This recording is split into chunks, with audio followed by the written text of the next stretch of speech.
ਰੋਜ਼ਾਨਾ ਲੋਕ ਨਾਥ ਜੀ ਦਾ special programme ਖਬਰ ਸਵੇਰ ਦੇਖ ਰਹੇ ਹੋ ਤੁਸੀਂ ਤੇ ਮੈਂ ਹਾਂ ਸੁਖਵਿੰਦਰ ਸਿੰਘ ਸਿੱਧੂ। ਪ੍ਰੋਗਰਾਮ ਵਿੱਚ ਲੈ ਕੇ ਹਾਜ਼ਰ ਹਾਂ ਪੰਜਾਬ ਦੀ ਸਿਆਸਤ ਦੇ ਨਾਲ ਜੁੜੀਆਂ ਤੇ ਪੰਜਾਬ ਦੇ ਵੱਖ-ਵੱਖ ਮੁੱਦਿਆਂ ਦੇ ਨਾਲ ਜੁੜੀਆਂ ਕੁਝ ਵੱਡੀਆਂ ਤੇ ਅਹਿਮ ਖਬਰਾਂ।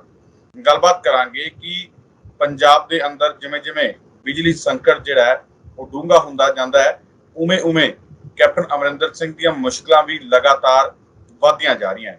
ਜਿੱਥੇ ਵੱਖ-ਵੱਖ ਮੁੱਦਿਆਂ ਨੂੰ ਲੈ ਕੇ ਚਾਹੇ ਉਹ ਬੇਅਦਬੀ ਦਾ ਹੋਵੇ, ਚਾਹੇ ਉਹ ਡਰੱਗਸ ਦਾ ਹੋਵੇ, ਚਾਹੇ ਮਾਫੀਆ ਨੂੰ ਲੈ ਕੇ ਕੈਪਟਨ ਅਮਰਿੰਦਰ ਸਿੰਘ ਲਗਾਤਾਰ ਆਪਣਿਆਂ ਤੇ ਵਿਰੋਧੀਆਂ ਦੇ ਨਿਸ਼ਾਨੇ ਤੇ ਨੇ। ਤੇ ਉੱਥੇ ਹੀ ਹੁਣ ਬਿਜਲੀ ਸੰਕਟ ਨੂੰ ਲੈ ਕੇ ਵੀ ਕੈਪਟਨ ਅਮਰਿੰਦਰ ਸਿੰਘ ਚਾਰੋਂ ਖਾਨੋਂ ਚਿੱਤ ਹੋ ਚੁੱਕੇ ਨੇ। ਚਾਰੋਂ ਪਾਸੇ ਉਹਨਾਂ ਦੀ ਘੇਰਾਬੰਦੀ ਹੋ ਰਹੀ ਹੈ ਕਿ ਕਿਉਂ ਪੰਜਾਬ ਬਿਜਲੀ ਸੰਕਟ ਦੇ ਵੱਲ ਵਧ ਰਿਹਾ ਹੈ। ਹੁਣ ਤਾਂ ਆਪਣੇ ਵੀ ਇਸੇ ਮਾਮਲੇ ਦੇ ਉੱਪਰ ਨਵਜੋਤ ਸਿੰਘ ਸਿੱਧੂ ਅਤੇ ਪ੍ਰਤਾਪ ਸਿੰਘ ਬਾਜਵਾ ਵੀ ਇੱਕੋ ਸੁਰ 'ਚ ਨਜ਼ਰ ਆ ਰਹੇ ਨੇ। ਕੈਪਟਨ ਅਮਰਿੰਦਰ ਸਿੰਘ ਬਾਰੇ ਵੱਡੇ ਬਿਆਨ ਦੇ ਰਹੇ ਨੇ, ਕੀ ਕੁਝ ਹੁਣ ਕਹਿ ਰਹੇ ਨੇ ਇੱਕੋ ਸੁਰ ਦੇ ਵਿੱਚ ਬਾਜਵਾ ਤੇ ਸਿੱਧੂ। ਇਸ ਪੂਰੀ ਖਬਰ ਤੇ ਗੱਲਬਾਤ ਕਰਾਂਗੇ ਤੇ ਉੱਥੇ ਗੱਲਬਾਤ ਕਰਾਂਗੇ ਕਿ ਕਿਵੇਂ ਸੰਕਟ ਡੂੰਘਾ ਹੁੰਦਾ ਜਾ ਰਿਹਾ ਬਿਜਲੀ ਦਾ ਪੰਜਾਬ ਦੇ ਅੰਦਰ। ਇਹਨਾਂ ਪੂਰੀਆਂ ਖਬਰਾਂ ਤੇ ਗੱਲਬਾਤ ਕਰ ਲਈ ਮੇਰੇ ਨਾਲ ਮੌਜੂਦ ਰਹਿਣਗੇ ਡਾਕਟਰ ਭੀਮਿੰਦਰ ਸਿੰਘ ਜੀ। ਸਭ ਤੋਂ ਪਹਿਲਾਂ ਕਰਦੇ ਹਾਂ ਸਵਾਗਤ, ਬਾਤ ਕਰਦੇ ਹਾਂ ਪ੍ਰੋਗਰਾਮ ਦੀ ਸ਼ੁਰੂਆਤ। ਡਾਕਟਰ ਸਾਹਿਬ ਸਵਾਗਤ ਹੈ ਪ੍ਰੋਗਰਾਮ ਵਿੱਚ। ਬਹੁਤ ਬਹੁਤ ਸ਼ੁਕਰੀਆ, ਮਿਹਰਬਾਨੀ, ਧੰਨਵਾਦ ਸੁਖਵਿੰਦਰ ਜੀ। ਡਾਕਟਰ ਸਾਹਿਬ ਕਿਵੇਂ ਦੇਖਦੇ ਲਗਾਤਾਰ ਬਿਜਲੀ ਸੰਕਟ ਜਿਹੜਾ ਗਹਿਰਾ ਹੁੰਦਾ ਜਾ ਰਿਹਾ, ਵੱਧਦਾ ਜਾ ਰਿਹਾ। ਬਹੁਤ ਸਾਰੇ ਕਹਿੰਦੇ ਥਰਮਲ ਪਲਾਂਟਾਂ ਦੀਆਂ ਜਿਹੜੀਆਂ ਯੂਨਿਟਾਂ ਨੇ ਉਹ ਲਗਾਤਾਰ ਬੰਦ ਹੁੰਦੀਆਂ ਜਾ ਰਹੀਆਂ ਨੇ। ਕਿਵੇਂ ਦੇਖਦੇ ਹੋ ਕਿ ਪੰਜਾਬ ਇਸ ਸੰਕਟ ਦੇ ਵਿੱਚੋਂ ਨਿਕਲ ਕਿਉਂ ਨਹੀਂ ਪਾ ਰਿਹਾ? ਸੁਖਵਿੰਦਰ ਜੀ, ਆਪਾਂ ਆਪਣੇ ਦਰਸ਼ਕਾਂ ਨੂੰ ਇਹ ਜ਼ਰੂਰ ਦੱਸਣਾ ਕਿ ਇਸ ਸੰਕਟ ਦੀਆਂ ਜੜ੍ਹਾਂ ਕਿੱਥੇ ਨੇ। ਹੁਣ ਥੋੜਾ ਜਿਹਾ ਆਪਾਂ ਪਿੱਛੇ ਜਾਂਦੇ ਆ ਕਿ ਜਦੋਂ ਮੁਲਕ ਨੂੰ ਆਜ਼ਾਦੀ ਮਿਲੀ ਤਾਂ ਉਸ ਤੋਂ ਬਾਅਦ ਬਹੁਤ ਸੰਕਟ ਜਿਹੜਾ ਸੀਗਾ ਅਨਾਜ ਦਾ ਆਇਆ, ਔਰ ਅਨਾਜ ਦਾ ਸੰਕਟ ਹੋਣ ਕਰਕੇ ਸੈਂਟਰ ਗਵਰਨਮੈਂਟ ਨੇ ਸੋਚਿਆ ਕਿ ਕਿਹੜੇ ਇਲਾਕੇ ਨੇ ਜਿਨ੍ਹਾਂ ਦੇ ਵਿੱਚ ਅਨਾਜ ਦੀ ਪੈਦਾਵਾਰ ਕੀਤੀ ਜਾਵੇ। ਉਹ ਪੈਦਾਵਾਰ ਕਰਨ ਦੇ ਲਈ ਪੰਜਾਬ, ਹਰਿਆਣਾ ਉਸ ਵੇਲੇ ਤਾਂ ਇਕੱਠਾ ਸੀਗਾ, ਉਹਨੂੰ ਚੁਣਿਆ ਗਿਆ ਔਰ ਇੱਥੇ ਬਕਾਇਦਾ ਤੌਰ ਤੇ ਭਾਖੜਾ ਡੈਮ ਦੀ ਖੁਦਾਈ ਕੀਤੀ ਗਈ ਔਰ ਉੱਥੋਂ ਬਹੁਤ ਸਾਰੀ ਜਿਹੜੀ ਹੈਗੀ ਹੈ ਬਿਜਲੀ ਬਣਾਉਣ ਦੇ ਜਿਹੜਾ ਸੀਗਾ ਕਾਰਖਾਨੇ ਜਾਂ ਪਲਾਂਟ ਜਿਹੜੇ ਨੇ ਥਰਮਲ ਪਲਾਂਟ ਲਗਾਏ ਗਏ। ਔਰ ਉਸ ਤੋਂ ਬਾਅਦ ਵਿਸ਼ੇਸ਼ ਤੌਰ ਤੇ ਜੇ ਆਪਾਂ ਨੂੰ ਯਾਦ ਹੋਏਗਾ ਕਿ ਸ਼੍ਰੀ ਗੁਰੂ ਨਾਨਕ ਸਾਹਿਬ ਦੇ 500ਵੇਂ ਪ੍ਰਕਾਸ਼ ਪੁਰਬ ਦੇ ਉੱਤੇ ਬਠਿੰਡਾ ਵਿਖੇ ਗੁਰੂ ਨਾਨਕ ਥਰਮਲ ਪਲਾਂਟ ਲਗਾਇਆ ਗਿਆ ਔਰ ਉਸ ਵੇਲੇ ਜਿਹੜਾ ਹੈਗਾ ਉਸ ਥਰਮਲ ਪਲਾਂਟ ਨੇ ਪੰਜਾਬ ਨੂੰ ਬਹੁਤ ਸਾਰੀ ਬਿਜਲੀ ਦਿੱਤੀ ਔਰ ਹਰਾ ਇਨਕਲਾਬ ਨੂੰ ਅੱਗੇ ਸਫਲ ਬਣਾਉਣ ਦੇ ਲਈ ਬਹੁਤ ਵੱਡਾ ਯੋਗਦਾਨ ਸੀਗਾ। ਕਿਉਂਕਿ ਲੋਕਾਂ ਨੂੰ ਜਿਹੜਾ ਨਹਿਰੀ ਪਾਣੀ ਤੋਂ ਛੁਟਕਾਰਾ ਪਾ ਕੇ ਲੋਕ ਮੋਟਰਾਂ ਵੱਲ ਆ ਰਹੇ ਸੀ, ਕਿਉਂਕਿ ਝੋਨਾ ਬੀਜਣਾ ਸੀਗਾ ਔਰ ਬਾਕੀ ਅਨਾਜ ਬੀਜਣੇ ਸੀਗੇ। ਸੋ ਇਸ ਕਰਕੇ ਉਸ ਥਰਮਲ ਪਲਾਂਟ ਨੇ ਬਹੁਤ ਵੱਡਾ ਯੋਗਦਾਨ ਪਾਇਆ। ਇਸ ਤੋਂ ਇਲਾਵਾ ਹੋਰ ਬੜੇ ਜਿਹੜੇ ਸੀਗੇ ਸਰਕਾਰੀ ਥਰਮਲ ਪਲਾਂਟ ਬਣੇ, ਰੋਪੜ ਦਾ ਥਰਮਲ ਪਲਾਂਟ ਬਣਿਆ, ਹੋਰ ਜਿਹੜੇ ਸੀਗੇ ਸਰਕਾਰ ਨੇ ਇੱਕ ਬਹੁਤ ਵੱਡੀ ਯੋਜਨਾ ਦੇ ਨਾਲ ਵੱਖ-ਵੱਖ ਥਾਵਾਂ ਦੇ ਉੱਤੇ ਥਰਮਲ ਪਲਾਂਟ ਲਾਏ। ਹੁਣ ਦਿੱਕਤ ਕੀ ਆਈ? ਦਿੱਕਤ ਉੱਥੇ ਆਉਣੀ ਸ਼ੁਰੂ ਹੋ ਗਈ ਜਦੋਂ ਪਿਛਲੀ ਜਿਹੜੀ ਅਕਾਲੀ ਬੀਜੇਪੀ ਸਰਕਾਰ ਨੇ ਉਹ ਜਿਹੜੇ ਸਰਕਾਰੀ ਪਲਾਂਟ ਸੀਗੇ, ਥਰਮਲ ਪਲਾਂਟ ਸੀਗੇ, ਉਹਨਾਂ ਨੂੰ ਤਾਂ ਉਹਨਾਂ ਨੇ ਖੁੱਡੇ ਲੈਣ ਲਾਤਾ, ਕਿਸੇ ਨੂੰ ਬੰਦ ਕਰਵਾਤਾ। ਕੋਈ ਕਹਿ ਦਿੱਤਾ ਗਿਆ ਕਿ ਇਹ ਤਾਂ ਫੇਲ ਹੋ ਚੁੱਕਿਆ, ਇਹ ਤਾਂ ਮਸ਼ੀਨਰੀ ਇਹਦੀ ਜਿਹੜੀ ਹੈਗੀ ਹੈ ਨਕਾਰਾ ਹੋ ਚੁੱਕੀ ਹੈ। ਸੋ ਕਹਿਣ ਦਾ ਮਤਲਬ ਹੈ ਕਿ ਉਹਦੀ ਥਾਂ ਦੇ ਉੱਤੇ ਜਿਹੜਾ ਪੰਜਾਬ ਰਾਜ ਬਿਜਲੀ ਬੋਰਡ ਸੀਗਾ ਉਹਨੂੰ ਵੀ ਖਤਮ ਕੀਤਾ ਗਿਆ। ਉਹਦੀਆਂ ਵੱਡੀਆਂ ਤੋਂ ਵੱਡੀਆਂ ਪੋਸਟਾਂ ਜਿਹੜੀਆਂ ਸੀਗੀਆਂ ਜੇਈ ਤੱਕ ਦੀਆਂ ਪੋਸਟਾਂ ਉਹ ਲਗਭਗ 80% ਖਤਮ ਕਰ ਦਿੱਤੀਆਂ ਗਈਆਂ। ਉਹਦੀ ਜਗ੍ਹਾ ਤੇ ਪ੍ਰਾਈਵੇਟ ਕੰਪਨੀਆਂ ਜਿਹੜੀਆਂ ਨੇ ਉਹ ਲਿਆਂਦੀਆਂ ਗਈਆਂ। ਤੁਹਾਨੂੰ ਵੀ ਯਾਦ ਹੋਏਗਾ ਪ੍ਰਾਈਵੇਟ ਪਰਚੇਜ਼ ਜਿਹੜੇ ਸੀਗੇ, ਖਰੀਦ ਕਮੇਟੀ ਜਿਹੜੀ ਹੈਗੀ ਸੌਦੇ ਕੀਤੇ ਗਏ ਔਰ ਉਹਦੇ ਨਾਲ ਕੀ ਹੋ ਗਿਆ, ਇੱਕ ਪਾਸੇ ਤਾਂ ਬਿਜਲੀ ਜਿਹੜੀ ਸੀਗੀ ਬਹੁਤ ਮਹਿੰਗੀ ਹੋ ਗਈ, ਜਿਹੜੀ ਕਿ ਕਿਸੇ ਵੇਲੇ ਸਰਕਾਰ ਕੰਟਰੋਲ ਕਰਦੀ ਸੀਗੀ ਰੇਟਾਂ ਨੂੰ, ਉਹਨਾਂ ਦੀ ਜਗ੍ਹਾ ਪ੍ਰਾਈਵੇਟ ਕੰਪਨੀਆਂ ਰੇਟ ਤੈਅ ਕਰਨ ਲੱਗੀਆਂ ਬਿਜਲੀ ਦੇ। ਸੋ ਉਹਦੇ ਨਾਲ ਕੀ ਹੋ ਗਿਆ ਕਿ ਜਿਹੜੀ ਬਿਜਲੀ 3 ਜਾਂ 4 ਜਾਂ 5 ਰੁਪਏ ਤੱਕ ਮਿਲਣੀ ਚਾਹੀਦੀ ਸੀਗੀ, ਉਹੀ ਬਿਜਲੀ 11 12 ਰੁਪਏ ਮਿਲਣ ਲੱਗੀ। ਜਿਹੜੀਆਂ ਪ੍ਰਾਈਵੇਟ ਕੰਪਨੀਆਂ ਨੇ, ਮਲਟੀਨੇਸ਼ਨਲ ਕੰਪਨੀਆਂ ਨੇ ਬਿਜਲੀ ਦੇ ਵਿੱਚ ਐਂਟਰ ਹੋਈਆਂ, ਉਹਨਾਂ ਨੇ ਆਪਣੀ ਮਨਮਰਜ਼ੀ ਦੇ ਜਿਹੜੇ ਸੀ ਬਿੱਲ ਲਾਉਣੇ ਸ਼ੁਰੂ ਕੀਤੇ, ਤੁਹਾਨੂੰ ਯਾਦ ਹੋਏਗਾ। ਔਰ ਲੋਕਾਂ ਦੇ ਵਿੱਚ ਤਰਾ ਜਿਹੜੀ ਹੈਗੀ ਹੈ ਮੱਚ ਗਈ। ਔਰ ਉਸ ਤੋਂ ਬਾਅਦ ਇਹੀ ਜਿਹੜੀਆਂ ਬਿਜਲੀ ਕੰਪਨੀਆਂ ਨੇ ਆਪਣੇ ਜਦੋਂ ਵੱਖਰੇ ਪਲਾਂਟ ਲਾਏ ਤਾਂ ਇਹਨਾਂ ਨੇ ਵੀ ਉਹੀ ਕੰਮ ਕੀਤਾ ਜਿਹੜਾ ਕਿ ਇਹਨਾਂ ਤੋਂ ਉਮੀਦ ਕਰਨੀ ਬਣਦੀ ਸੀ। ਮਤਲਬ ਕਿ ਇਹਨਾਂ ਦੀ ਜਿਹੜੀ ਮੈਨੇਜਮੈਂਟ ਹੈ ਉਹ ਬਹੁਤ ਹੀ ਵਧੀਆ ਨਾ ਹੋਣ ਕਰਕੇ ਬਹੁਤ ਸਾਰੇ ਜਿਹੜੇ ਇਹਨਾਂ ਦੇ ਜਿਹੜੇ ਥਰਮਲ ਪਲਾਂਟ ਨੇ ਉਹ ਕੰਮ ਨਹੀਂ ਕਰ ਰਹੇ। ਅੱਜ ਹਾਲਤ ਇਹ ਹੋ ਗਈ ਕਿ ਕੱਲ ਰਾਤ ਹੀ ਯਾਨੀ ਕਿ ਪਿਛਲੀ ਰਾਤ ਨੂੰ ਜਿਹੜਾ ਹੈਗਾ ਤਲਵੰਡੀ ਸਾਬੋ ਵਾਲਾ ਜਿਹੜਾ ਜਿੱਥੇ ਬਹੁਤ ਵੱਡਾ ਜਿਹੜਾ ਯੂਨਿਟ ਲੱਗਿਆ ਹੋਇਆ ਹੈ ਉਹ ਵੀ ਜਿਹੜਾ ਹੈਗਾ ਖਤਮ ਹੋ ਚੁੱਕਿਆ। ਉਹਦੀਆਂ ਜਿਹੜੀਆਂ 2-3 ਯੂਨਿਟਾਂ ਉੱਥੇ 3 ਯੂਨਿਟਾਂ ਦੇ ਵਿੱਚ ਕੰਮ ਕਰਦਾ ਹੈ, ਲਗਭਗ 2 ਯੂਨਿਟਾਂ ਜਿਹੜੀਆਂ ਨੇ ਉਹਦੀਆਂ ਖੜ ਚੁੱਕੀਆਂ ਨੇ, ਖਰਾਬ ਹੋ ਚੁੱਕੀਆਂ ਨੇ। ਸੋ ਕਹਿਣ ਦਾ ਮਤਲਬ ਹੈ ਕਿ ਨਾ ਤਾਂ ਤੁਸੀਂ ਹੁਣ ਜਿਹੜੀ ਕੈਪਟਨ ਸਾਹਿਬ ਨੇ ਕਿਹਾ ਸੀਗਾ ਕਿ ਮੈਂ ਉਹ ਸਾਰੇ ਚੀਜ਼ਾਂ ਨੂੰ ਰਿਵਾਈਵ ਕਰਾਂਗਾ, ਸਰਕਾਰੀ ਜਿਹੜੇ ਨੇ ਥਰਮਲ ਪਲਾਂਟਾਂ ਨੂੰ ਅਸੀਂ ਚਾਲੂ ਕਰਾਂਗੇ। ਤੁਹਾਨੂੰ ਵੀ ਯਾਦ ਹੋਏਗਾ ਕਿ ਮਨਪ੍ਰੀਤ ਬਾਦਲ ਹੋਰਾਂ ਨੇ ਬਕਾਇਦਾ ਤੌਰ ਤੇ ਕਿਹਾ ਸੀਗਾ ਕਿ ਬਠਿੰਡਾ ਦਾ ਜਿਹੜਾ thermal Guru Nanak thermal plant ਹੈ ਅਸੀਂ ਉਹਦੀਆਂ ਚਿਮਨੀਆਂ ਚੋਂ ਧੂਆਂ ਕੱਢਾਂਗੇ, ਯਾਨੀ ਕਿ ਉਹਨੂੰ ਚਾਲੂ ਕਰਾਂਗੇ। ਮੇਰਾ ਮਤਲਬ ਹੈ ਕਿ ਨਾ ਤਾਂ ਇਹਨਾਂ ਨੇ 4.5 ਸਾਲਾਂ ਦੇ ਵਿੱਚ ਸਰਕਾਰੀ ਥਰਮਲ ਪਲਾਂਟਾਂ ਨੂੰ ਚਾਲੂ ਕੀਤਾ ਔਰ ਨਾ ਹੀ ਇਹਨਾਂ ਨੇ ਜਿਹੜੇ ਪ੍ਰਾਈਵੇਟ ਥਰਮਲ ਪਲਾਂਟਾਂ ਨੂੰ ਜਿਹੜੀ ਜ਼ਿੰਮੇਵਾਰੀ ਦਿੱਤੀ ਗਈ ਸੀਗੀ ਪ੍ਰਾਈਵੇਟ ਕੰਪਨੀਆਂ ਨੂੰ, ਉਹਨਾਂ ਨੂੰ ਵੀ ਉਹਨਾਂ ਨੇ ਸਹੀ ਤਰੀਕੇ ਨਾਲ ਚਲਾਉਣ ਦੀ ਕੋਸ਼ਿਸ਼ ਨਹੀਂ ਕੀਤੀ, ਜਿਹਦਾ ਨਤੀਜਾ ਅੱਜ ਅਸੀਂ ਪੰਜਾਬ ਦਾ ਅੱਜ ਬੱਚਾ ਭੁਗਤ ਰਿਹਾ ਔਰ ਉਹਦੇ ਕਰਕੇ ਨਾ ਤਾਂ ਬਿਜਲੀ ਮਿਲ ਰਹੀ ਹੈ ਪ੍ਰੋਪਰ, ਨਾ ਹੀ ਇਹ ਹੋ ਰਿਹਾ ਕਿ ਬਿਜਲੀ ਦੇ ਜਿਹੜੇ ਬਿੱਲ ਆ ਰਹੇ ਨੇ ਉਹ ਮਹਿੰਗੀ। ਮੈਨੂੰ ਲੱਗਦਾ ਕਿ ਪੂਰੇ ਭਾਰਤ ਦੇ ਵਿੱਚ ਜੇ ਸਭ ਤੋਂ ਮਹਿੰਗੀ ਬਿਜਲੀ ਮਿਲ ਰਹੀ ਹੈ ਤਾਂ ਪੰਜਾਬ ਦੇ ਵਿੱਚ ਮਿਲ ਰਹੀ ਹੈ।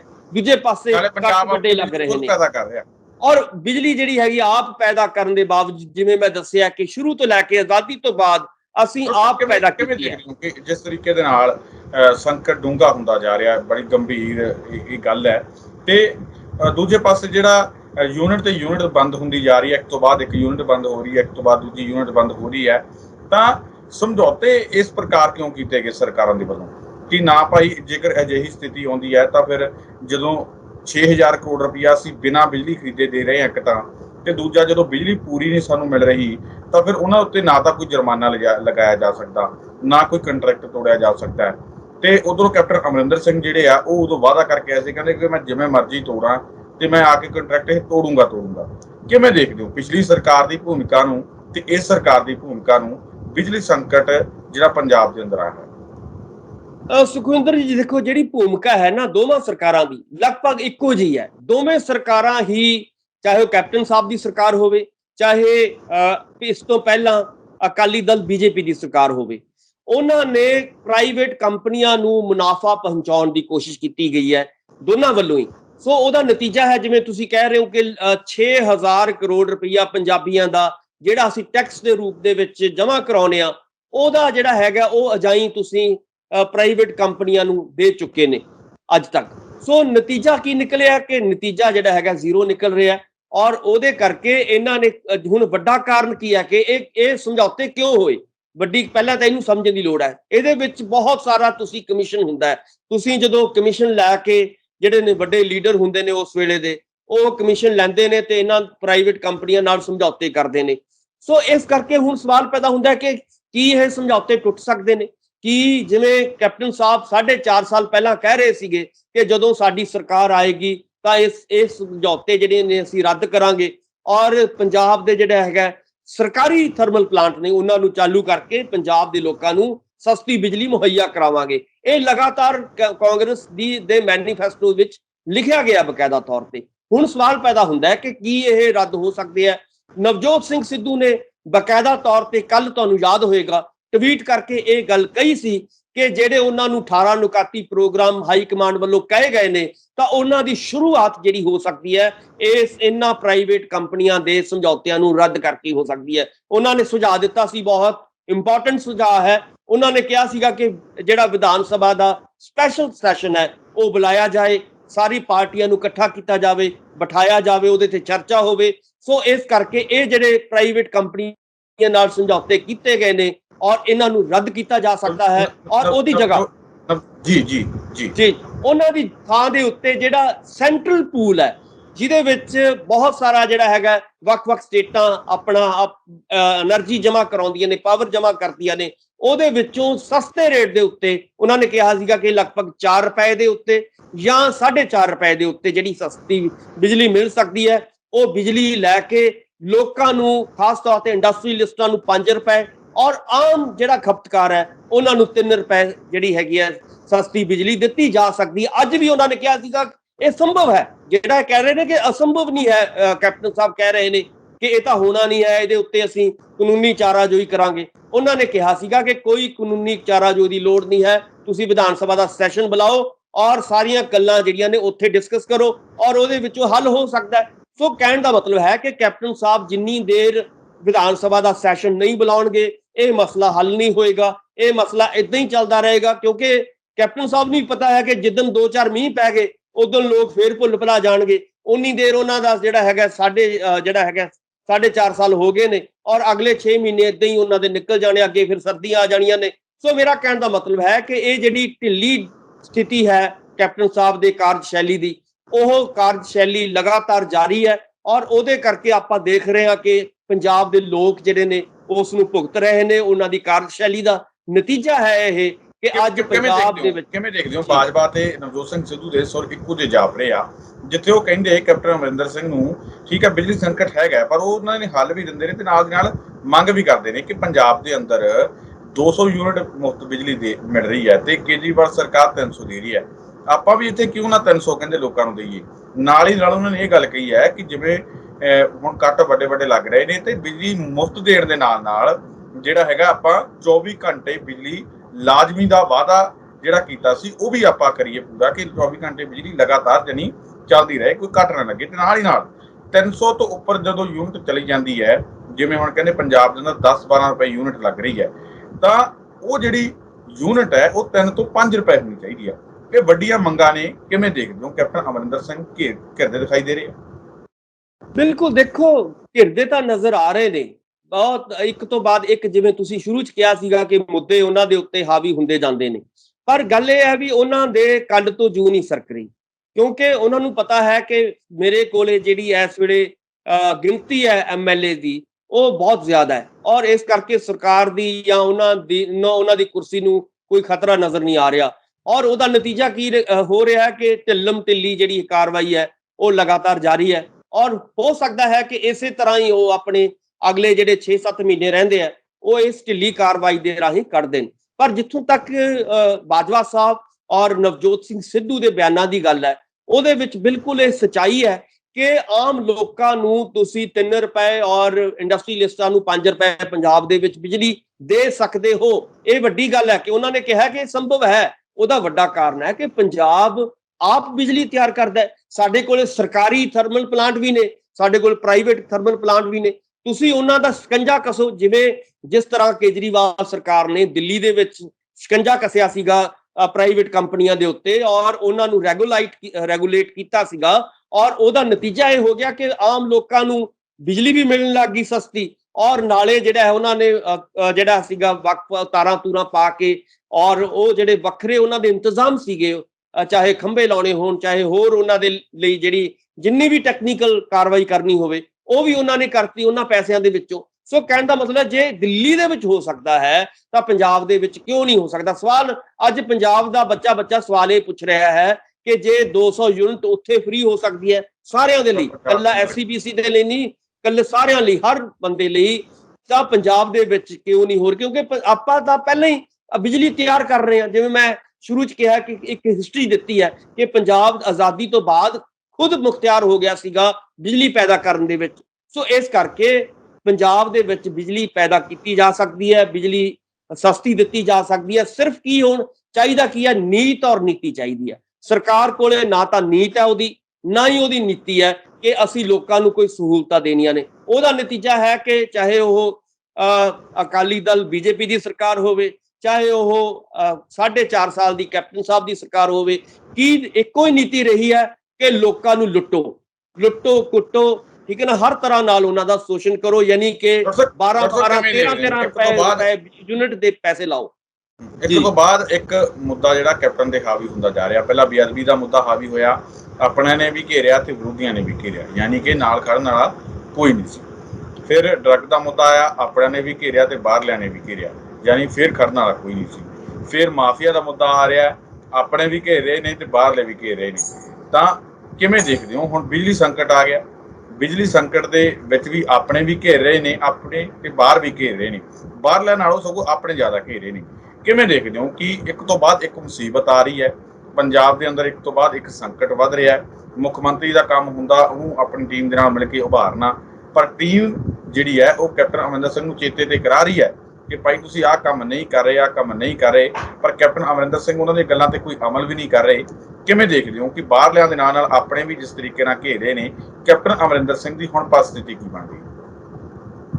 ਸੁਖਵਿੰਦਰ ਜੀ, ਕੈਪਟਨ ਸਾਹਿਬ ਦੀ ਸਥਿਤੀ ਇਹ ਬਣ ਰਹੀ ਹੈ ਕਿ ਉਹ ਇੰਨੇ ਢੀਠ ਹੋ ਚੁੱਕੇ ਨੇ, ਇੰਨੀ ਲੋਕਾਂ ਤੋਂ ਬੇਗਰਜ਼ ਹੋ ਚੁੱਕੇ ਨੇ, ਪੰਜਾਬ ਤੋਂ ਬੇਗਰਜ਼ ਹੋ ਚੁੱਕੇ ਨੇ ਉਹ, ਕਿ ਉਹਨਾਂ ਨੂੰ ਲੱਗਦਾ ਹੈ ਕਿ ਅਸੀਂ ਤਾਂ ਦੁਬਾਰਾ ਵੀ ਆ ਸਕਦੇ ਹਾਂ। ਤੁਸੀਂ ਦੇਖੋ ਵੀ ਹੁਣ ਅੱਜ ਵੀ ਪਟਿਆਲੇ ਦੇ ਵਿੱਚ ਜਾਂ ਬਾਕੀ ਜ਼ਿਲ੍ਹਿਆਂ ਦੇ ਵਿੱਚ ਜਦੋਂ ਤੁਸੀਂ ਜਾਓਗੇ ਤਾਂ ਦੇਖੋਗੇ ਕਿ ਉਹਨਾਂ ਦੇ ਅੱਜ ਬੈਨਰ ਲੱਗੇ ਹੋਏ ਨੇ ਕੈਪਟਨ ਸਾਹਿਬ ਦੇ ਕਿ ਸਭ ਦਾ ਸਾਂਝਾ ਨਾਰਾ ਕੈਪਟਨ ਦੁਬਾਰਾ। ਜੋ ਕਹਿਣ ਤੋਂ ਭਾਵ ਹੈ ਵੀ ਇੰਨੀ ਢੀਠਤਾਈ ਤਾਂ ਅਸੀਂ ਅੱਜ ਤੱਕ ਜਿਹੜਾ ਹੈਗਾ ਕਿਸੇ ਵੀ ਲੀਡਰ ਤੱਕ ਨਹੀਂ ਸੀ ਦੇਖੀ। ਔਰ ਜਿਹੜਾ ਲੀਡਰ ਅੱਜ ਆਜ਼ਾਦੀ ਤੋਂ 75 ਸਾਲਾਂ ਤੋਂ ਬਾਅਦ ਪੰਜਾਬ ਦੀ ਆਪਾਂ ਜੇ ਗੱਲ ਕਰਨੀ ਹੋਵੇ ਤਾਂ ਕੋਈ ਵੀ ਮੁੱਖ ਮੰਤਰੀ ਐਸਾ ਨਹੀਂ ਸੀਗਾ ਜਿਹੜਾ ਕਿ 4.5 ਸਾਲ ਦੀ ਉਹਨਾਂ ਦੀ ਜਿਹੜੀ ਹੈਗੀ ਆ ਸਮਾਂ ਹੋ ਚੁੱਕਿਆ ਹੋਵੇ, ਸੱਤਾ ਨੂੰ ਟਰਮ ਹੋ ਚੁੱਕੀ ਹੋਵੇ ਔਰ ਉਹ ਪੰਜਾਬ ਦੇ ਵਿੱਚ ਵੜਿਆ ਨਾ ਹੋਵੇ। ਇਹ ਵੱਡੀ ਗੱਲ ਹੈ। ਇਸ ਕਰਕੇ ਇਸ ਤੋਂ ਵੱਧ ਢੀਠਤਾਈ ਹੋਰ ਕੀ ਹੋਏਗੀ ਕਿ ਉਹਨਾਂ ਨੂੰ ਲੱਗਦਾ ਹੈ ਕਿ ਪੰਜਾਬ ਦੇ ਲੋਕ ਬੁੱਧੂ ਨੇ, ਇਹਨਾਂ ਨੂੰ ਕਿਵੇਂ ਮਰਜ਼ੀ ਪੰਜਾਬ ਦੇ ਹੋਰ ਹਿੱਸਿਆਂ ਦੇ ਵਿੱਚ ਜਾਣਾ ਤਾਂ ਦੂਰ ਦੀ ਗੱਲ ਹੈ। ਕਹਿੰਦੇ ਕੈਪਟਨ ਅਮਰਿੰਦਰ ਸਿੰਘ ਆਪਣੇ ਪਟਿਆਲੇ ਵਾਲੇ ਮਹਿਲ ਦੇ ਵਿੱਚ ਵੀ ਬੜੀ ਪਟਿਆਲੇ ਵਾਲੇ, ਹਾਂ ਬਿਲਕੁਲ। ਸੋ ਇਸ ਕਰਕੇ ਜਿਹੜਾ ਬੰਦਾ ਪਟਿਆਲੇ 'ਚ ਨਹੀਂ ਆਪਣੇ ਆਇਆ, ਆਪਣੇ ਮਹਿਲਾਂ 'ਚ ਨਹੀਂ ਵੜਿਆ ਆ ਕੇ, ਸੋ ਉਹਦੇ ਤੋਂ ਆਪਾਂ ਕੀ ਤਵੱਕੋ ਕਰ ਸਕਦੇ ਹਾਂ ਕਿ ਪੰਜਾਬ ਦੇ ਏਡੇ ਮਸਲੇ ਜਿਹੜੇ 18 ਨੁਕਾਤੀ ਪ੍ਰੋਗਰਾਮ ਉਹਨਾਂ ਨੂੰ ਹਾਈ ਕਮਾਂਡ ਨੇ ਦਿੱਤੇ ਨੇ, ਕੀ ਉਹਨਾਂ ਆਪਾਂ ਨੂੰ ਲੱਗਦਾ ਹੈ ਕਿ ਉਹ 18 ਨੁਕਾਤੀ ਜਿਹੜੇ ਨੇ ਏਡੇ ਵੱਡੇ ਵਾਅਦੇ ਜਿਹੜੇ ਕਰਕੇ ਆਏ ਸੀ ਉਹ ਲਾਗੂ ਕਰ ਦੇਣਗੇ? ਸਵਾਲ ਹੀ ਪੈਦਾ ਨਹੀਂ ਹੁੰਦਾ। ਸੋ ਇਸ ਕਰਕੇ ਢਿੱਲਮ ਢਿੱਲੀ ਜਿਹੜੀ ਹੈਗੀ ਉਹਨਾਂ ਦੀ ਏਦਾਂ ਹੀ ਚੱਲੀ ਜਾਏਗੀ। ਏਦਾਂ ਹੀ ਲੋਕ ਤਰਾਹ ਕਰਦੇ ਰਹਿਣਗੇ, ਏਦਾਂ ਹੀ ਲੋਕ ਜਿਹੜੇ ਨੂੰ ਪਛਤਾਉਂਦੇ ਰਹਿਣਗੇ ਵੀ ਕਿੱਥੇ ਅਸੀਂ ਫਸ ਗਏ। ਸੋ ਇਸ ਕਰਕੇ 22 ਦੇ ਵਿੱਚ ਤੁਸੀਂ ਦੇਖੋਗੇ ਕਿ ਇਹ ਲੋਕ ਜਿਹੜੇ ਨੇ ਹੋ ਸਕਦਾ ਹੈ ਕਿ ਇਹਨਾਂ ਨੂੰ ਸਬਕ ਸਿਖਾ ਦੇਣ, ਪਰ ਜਿਵੇਂ ਹਿਸਟਰੀ ਰਹੀ ਹੈ, ਇਤਿਹਾਸ ਰਿਹਾ ਪੰਜਾਬ ਦਾ, ਉੱਥੋਂ ਹੀ ਲੱਗਦਾ ਹੈ ਕਿ ਇਦਾਂ ਦੇ ਜਿਹੜੇ ਲੀਡਰ ਨੇ ਆਪਣੀ ਪੈਸੇ ਦੀ ਤਾਕਤ ਦੇ ਨਾਲ, ਆਪਣੇ ਹੋਰ ਜਿਹੜੀ ਹਰ ਕਿਸਮ ਦੀ ਜਿਹੜੀ ਉਹਨਾਂ ਕੋਲ ਤਾਕਤ ਹੈ ਉਹਦੇ ਨਾਲ ਦੁਬਾਰਾ ਫਿਰ ਸੱਤਾ ਦੇ ਵਿੱਚ ਆਉਣ ਦੀਆਂ ਸੰਭਾਵਨਾਵਾਂ ਰੱਖਦੇ ਨੇ। ਜਿਵੇਂ ਕੈਪਟਨ ਸਾਹਿਬ ਨੇ ਲਗਾਤਾਰ ਜਿਹੜੇ ਨੇ ਬੈਨਰ ਆਪਣੇ ਲਗਵਾਏ ਹੋਏ ਨੇ ਕਿ ਮੈਂ ਤਾਂ ਦੁਬਾਰਾ ਆਉਣਾ ਹੈ। ਵੱਡੀਆਂ ਫੋਟੋਆਂ ਇਸ ਵੇਲੇ ਛਾਈਆਂ ਹੋਈਆਂ ਨੇ ਪੰਜਾਬ ਦੇ ਵਿੱਚ। ਔਰ ਇਸ ਤੋਂ ਵੀ ਇਲਾਵਾ ਤੁਸੀਂ ਅੱਜ ਦੇ ਵੀ ਅਖਬਾਰ ਕੱਢ ਲਓ, ਉਹ ਕਹਿ ਰਹੇ ਨੇ ਕਿ ਮੈਂ ਤਾਂ ਉਜਲਾ ਪੰਜਾਬ ਬਣਾਤਾ। ਤੁਸੀਂ ਪੂਰੇ ਦੇ ਪੂਰੇ ਪੰਨੇ ਦਾ ਪੰਨਾ ਪੂਰਾ ਜਿਹੜਾ ਹੈਗਾ ਅਖਬਾਰਾਂ ਦਾ ਨਵਾਂ ਨਰੋਆ ਐਡ ਦੇ ਨਾਲ ਨਵਾਂ ਨਰੋਆ ਪੰਜਾਬ ਅਸੀਂ ਬਣਾ ਚੁੱਕੇ ਹਾਂ। ਪੰਜਾਬ ਧਰਮਿਆਂ ਦਾ ਪੰਜਾਬ ਹੋ ਚੁੱਕਿਆ ਹੈ। ਇਹ ਐਡਾ ਵੱਡਾ ਝੂਠ ਮੈਨੂੰ ਲੱਗਦਾ ਹੈ ਕਿ ਇਸ ਵੇਲੇ ਜਿਸ ਕਿਸਮ ਦੇ ਨਾਲ ਕੈਪਟਨ ਸਾਹਿਬ ਬੋਲ ਰਹੇ ਨੇ, ਔਰ ਉੱਥੋਂ ਹੀ ਲੱਗਦਾ ਹੈ ਕਿ ਇਹਨਾਂ ਦੀ ਹਾਲਾਤ ਜਿਹੜੇ ਆ ਵੱਧ ਤੋਂ ਵੀ ਬੱਤਰ ਹੋ ਚੁੱਕੇ ਆ। ਵੱਧ ਤੋਂ ਬੱਤਰ ਅੱਜ ਮੈਨੂੰ ਲੱਗਦਾ ਕਿ ਪੰਜਾਬ ਆਪਣੇ ਸਮੇਂ ਦੇ ਇਤਿਹਾਸ ਦੇ ਵਿੱਚ ਸਭ ਤੋਂ ਮਾੜੇ ਸਮਿਆਂ ਦੇ ਵਿੱਚੋਂ ਗੁਜ਼ਰ ਰਿਹਾ ਹੈ। ਚਾਹੇ ਉਹ ਪੈਟਰੋਲ ਡੀਜ਼ਲ ਦੀ ਗੱਲ ਹੋਵੇ, ਚਾਹੇ ਉਹ ਵੱਖ-ਵੱਖ ਮੁੱਦਿਆਂ ਦੀ ਗੱਲ ਹੋਵੇ, ਚਾਹੇ ਕਿਸਾਨੀ ਸੰਘਰਸ਼ ਦੀ ਗੱਲ ਹੋਵੇ, ਚਾਹੇ ਕਰਮਚਾਰੀ ਮੁਲਾਜ਼ਮਾਂ ਦੀ ਗੱਲ ਹੋਵੇ, ਯਾਨੀ ਕਿ ਕੋਈ ਵੀ ਇਸ ਵੇਲੇ ਬੱਚੇ ਤੋਂ ਲੈ ਕੇ ਬਜ਼ੁਰਗਾਂ ਤੱਕ ਹਰ ਬੰਦਾ ਜਿਹੜਾ ਹੈਗਾ ਸੰਘਰਸ਼ ਦੇ ਰਾਹ ਦੇ ਉੱਤੇ ਪਿਆ ਹੋਇਆ। ਪਰ ਸਰਕਾਰ ਦੇ ਉੱਤੇ ਖਾਸ ਤੌਰ ਤੇ ਕੈਪਟਨ ਸਾਹਿਬ ਦੇ ਕਹਿ ਸਕਦੇ ਹਾਂ ਕਿ ਅੱਤਵਾਦ ਤੋਂ ਬਾਅਦ ਜਿਹੜਾ ਬੁਰਾ ਦੌਰ ਜੇਕਰ ਪੰਜਾਬ ਤੇ ਆਇਆ ਤਾਂ ਉਹ ਆਹੀ ਦੌਰ ਹੈ ਅੱਤਵਾਦ ਤੋਂ ਬਾਅਦ। ਇਹੀ 4.5 ਸਾਲ ਦਾ ਦੌਰ ਜਿਹੜਾ ਹੈਗਾ, ਤੁਸੀਂ ਕਹਿ ਸਕਦੇ ਹੋ ਕਿ ਜਿਹੜਾ ਕੈਪਟਨ ਸਾਹਿਬ ਦੀ ਕਾਰਜਸ਼ੈਲੀ ਰਹੀ ਹੈ, ਜਿਹਦੇ ਕਰਕੇ ਆਪਾਂ ਕਹਿ ਸਕਦੇ ਹਾਂ ਕਿ ਪੰਜਾਬ ਚਾਹੇ ਉਹ 3.25 ਲੱਖ ਕਰੋੜ ਦੇ ਕਰਜ਼ੇ ਦੇ ਥੱਲੇ ਹੋਵੇ, ਅੱਜ ਉਹ ਮੈਨੂੰ ਲੱਗਦਾ ਕਿ ਅੱਜ ਪੰਜਾਬ ਦਾ ਬੱਚਾ ਜਿਹੜਾ ਹੈਗਾ ਕਰਜ਼ਈ ਹੋ ਚੁੱਕਿਆ ਹੈ। ਹਰ ਪੱਖ ਤੋਂ ਪੰਜਾਬ ਜਿਹੜਾ ਹੈਗਾ ਡਾਊਨ ਜਾ ਰਿਹਾ ਹੈ। ਇਸੇ ਕਰਕੇ ਅੱਜ ਪੰਜਾਬ ਦਾ ਨੌਜਵਾਨ ਚਾਹੁੰਦਾ ਹੈ ਕਿ ਸਾਨੂੰ ਇੱਥੋਂ ਕਿਵੇਂ ਨਾ ਕਿਵੇਂ ਪੰਜਾਬ ਚੋਂ ਕੱਢੋ ਇੱਥੋਂ, ਔਰ ਸਾਨੂੰ ਬਾਹਰਲੇ ਮੁਲਕਾਂ 'ਚ ਜਿਹੜਾ ਹੈ ਭੇਜੋ।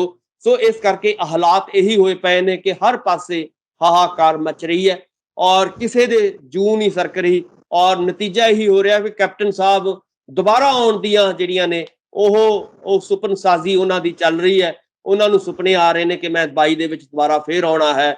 ਔਰ ਇਦਾਂ ਹੀ ਪੰਜਾਬ ਕਿਹੜਾ ਕੋਈ ਪੰਜਾਬੀ ਜਿਹੜੇ ਨੇ ਉਹ ਕੋਈ ਪਰਵਾਹ ਤਾਂ ਕਰਦੇ ਨਹੀਂ ਹੈਗੇ। ਔਰ ਇਸੇ ਤਰ੍ਹਾਂ ਲੋਕਾਂ ਨੂੰ ਵੜਿਆ ਕੇ ਆਉਣ ਵਾਲੇ ਦਿਨਾਂ ਦੇ ਵਿੱਚ ਮਾੜਾ ਮੋਟਾ ਇਹ ਦਿਖਾ ਕੇ ਕਿ ਦੇਖੋ ਜੀ ਅਸੀਂ ਸਰਕਾਰ ਬਹੁਤ ਕੁਝ ਕਰ ਰਹੀ ਹੈ, ਸਰਕਾਰ ਨੇ ਨਵੀਂ ਸਿੱਟ ਬਣਾਤੀ, ਸਰਕਾਰ ਨੇ ਜਿਹੜੀ ਹੈਗੀ ਕਾਨੂੰਨੀ ਸਲਾਹ ਲੈ ਲਈ, ਇਹਨਾਂ ਉਹਦੇ ਉੱਤੇ ਜਿਹੜੇ ਪ੍ਰਾਈਵੇਟ ਸਮਝੌਤੇ ਹੋਏ ਆ ਉਹਨਾਂ ਦੀ ਸਮੀਖਿਆ ਅਸੀਂ ਕਰ ਰਹੇ ਹਾਂ, ਅਸੀਂ ਬਹੁਤ ਕੁਝ ਕਰ ਰਹੇ ਹਾਂ।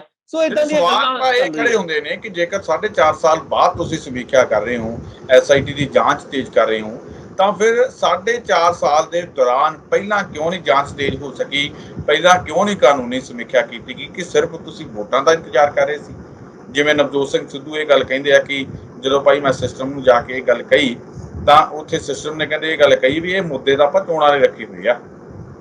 ਬਿਲਕੁਲ, ਤੁਸੀਂ ਦੇਖੋਗੇ ਕਿ ਇਦਾਂ ਦੇ ਮੁੱਦੇ ਹਮੇਸ਼ਾ ਹੀ ਤੁਸੀਂ ਜਿਹੜੀਆਂ ਆਪਾਂ ਪਿਛਲੇ ਚੋਣਾਂ ਦਾ ਰਿਕਾਰਡ ਜੇ ਤੁਸੀਂ ਕੱਢਦੇ ਆ, ਤੁਸੀਂ ਦੇਖੋਗੇ ਕਿ ਉਸ ਵੇਲੇ ਪਿਛਲੇ ਜਿਹੜੇ 6 ਮਹੀਨੇ ਹੁੰਦੇ ਨੇ ਚੋਣਾਂ ਦੇ, ਉਸੇ ਦੌਰਾਨ ਇਦਾਂ ਦੇ ਮੁੱਦੇ ਕੱਢੇ ਜਾਂਦੇ ਨੇ, ਉਹਨਾਂ ਨੂੰ ਉਛਾਲਿਆ ਜਾਂਦਾ ਹੈ ਤੇ ਉਹਨਾਂ ਦੇ ਉੱਤੇ ਪੋਲਰਾਈਜੇਸ਼ਨ ਹੁੰਦੀ ਹੈ ਔਰ ਉਹਦੇ ਕਰਕੇ ਜਿਹੜੀ ਹੈਗੀ ਹੈ ਸਰਕਾਰਾਂ ਬਣਦੀਆਂ ਨੇ, ਢਹਿੰਦੀਆਂ ਨੇ ਔਰ ਨਤੀਜਾ ਕੀ ਨਿਕਲਦਾ ਕਿ ਪੰਜਾਬ ਦੇ ਲੋਕ ਹਾਰ ਜਾਂਦੇ ਨੇ, ਪੰਜਾਬੀ ਹਾਰ ਜਾਂਦੇ ਨੇ ਔਰ ਇਹ ਜਿਹੜੇ ਵੱਡੇ ਵੱਡੇ ਲੀਡਰ ਨੇ ਜਿਹੜੇ ਕਿ ਅਰਬਾਂ ਖਰਬਾਂ ਪੈਸੇ ਕਮਾ ਲਏ ਇਹਨਾਂ ਨੇ, ਉਹ ਜਿੱਤ ਕੇ ਜਿਹੜੇ ਨੇ ਲੀਡਰਾਂ ਦੇ ਝੂਠੇ ਵਾਅਦੇ ਤੇ ਲਾ ਰਹੇ।